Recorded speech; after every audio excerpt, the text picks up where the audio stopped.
Hi, this is Scott Garibay, and today I'm going to be talking about page count in tabletop role-playing games.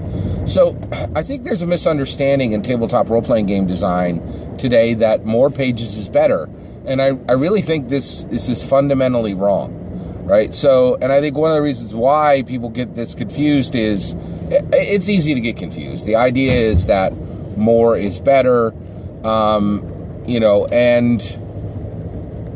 if somebody says, do you want $2 or $1? That's a really easy choice, right? And so you would think that it extrapolates to everything else, but it's really fundamentally wrong, and it's very wrong in tabletop role-playing games.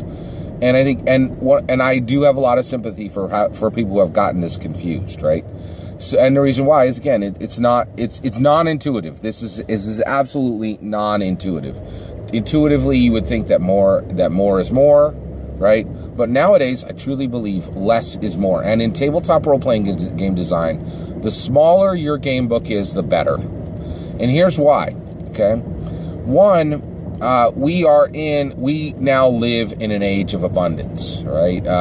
If you're in America, very few people starve to death now, if any, in our nation by,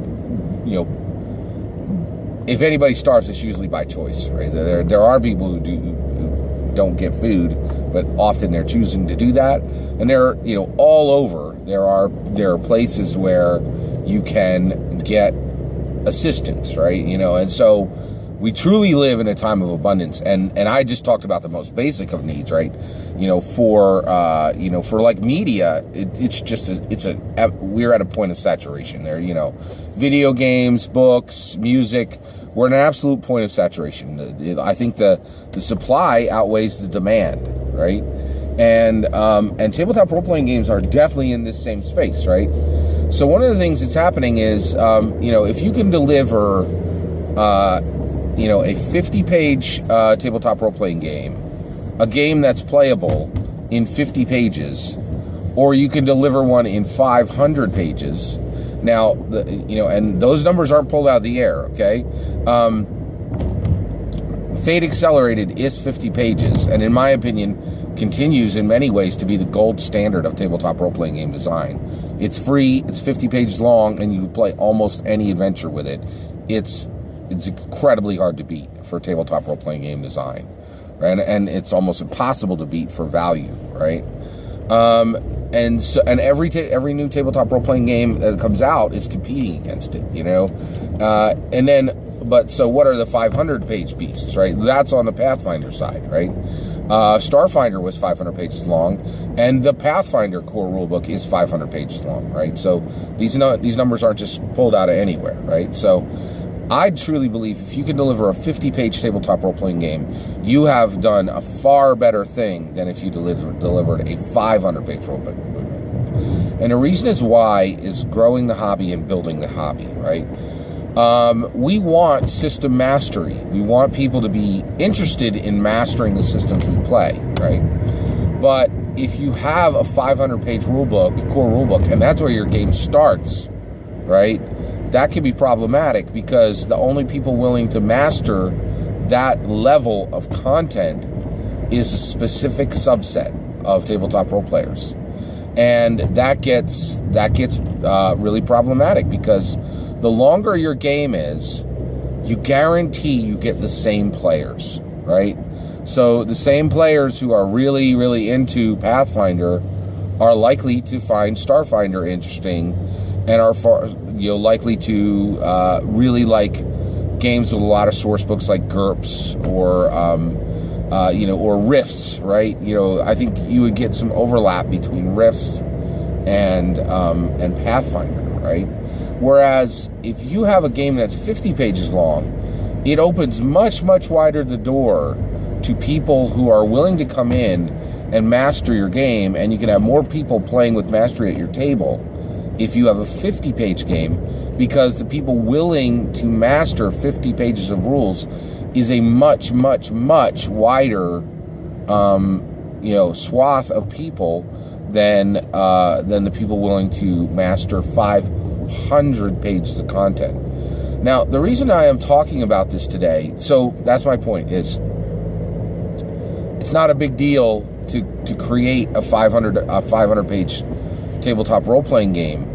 I think it actually, if you do a good one, like Starfinder was really impressive. It was well done, right?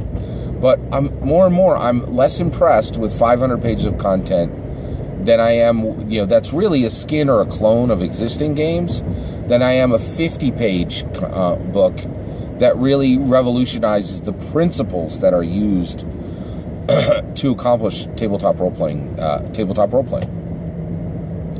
And I think the last thing I'll say on this is the reason why I'm talking about this is really, really good designers are getting confused on this issue and not even understanding.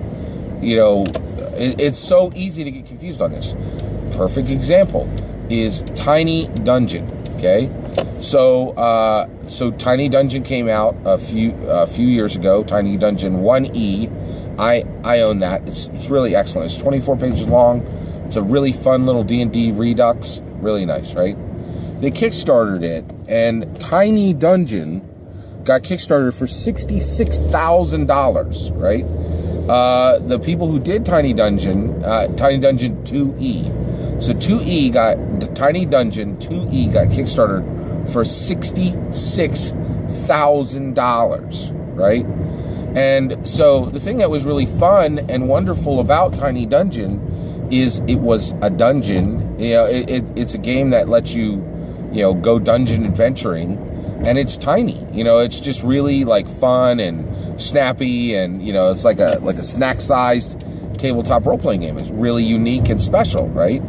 Well, after the $66,000 Kickstarter, which the company very painstakingly and really well delivered on very, very quickly. 2E is already available now. Tiny Dungeon 2E is available right now. Tiny Dungeon is now 196 pages long. Like, the designers for Tiny Dungeon are really smart people, right? The game is really wonderful. Actually, I can't say that yet. Hold on. So, I know all this because I've been looking at Tiny Dungeon as a purchase, right? And my birthday's coming up, and I got some extra spending money, and I'm about to drop my money on Tiny Dungeon because I love the cover. That's one reason, right? And just seeing the way they structured this whole thing, I was really impressed with it, right? But the reality is, it's incredibly clear to me that they have forgotten that half of their title is the word tiny. How can you use the word tiny when your product is now 196 pages long, right? So that's almost 4 times the length of Fate, right? And so that is really, and it does far less than Fate, so I'm excited to buy Tiny Dungeon 2E because I think there's going to be a lot of cool ideas in it, but I'm a little worried that even really, really smart tabletop role-playing game designers are not getting that. Now that we live in an age of abundance, sleek elegance is a lot more attractive than bloat, right? It's just, in tabletop role-playing game design, it's very, very clear to me, and so really going forward, it doesn't invalidate you as a tabletop role-playing game designer if you make some gigantic, doorstop. But I really think it does validate you if you're able to say what you want to say, and you're able to allow people to play with a concise volume, with a slim page count. And the reason why is it drastically improves the chances of getting new players and having your gaming community look different than the Pathfinder community. If you create larger game books, you're going to attract the same viewership, the same readership, the same gaming community that those larger games have. Take care.